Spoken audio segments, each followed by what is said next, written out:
લોકસભા ચૂંટણીમાં ન ગમતા ઉમેદવારને જાકારો આપવા નોટાનો ઉપયોગ માટે જાગૃતતાનો સ્ત્રી સહયોગ સંગઠને પ્રયાસ કર્યો હતો।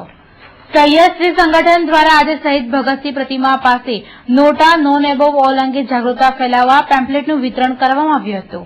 ન ગમતા ઉમેદવારોને વોટ આપી જાકારો આપવા સ્ત્રી સહયોગ સંગઠને આહવાન કર્યું હતું।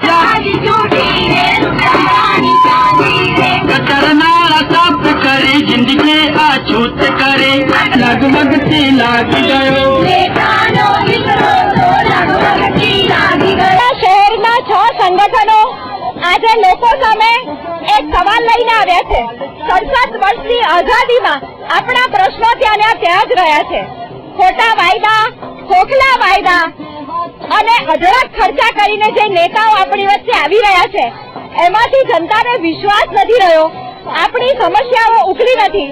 પરિણામે અમે સંદેશો લઈને આવ્યા છે કે હવે ખૂબ સંઘર્ષ પછી એક બટન મળ્યું છે, નોટાનું button, none of the above. ચૂંટણીમાં નન ઓફ ધ અબોવ નોટાના બટનનો ઉપયોગ કરો અને તમામ નેતાઓ અને પક્ષોને જાકારો આપો। ખોટા વિકાસ, છેતરામણા વિકાસને નાબૂદ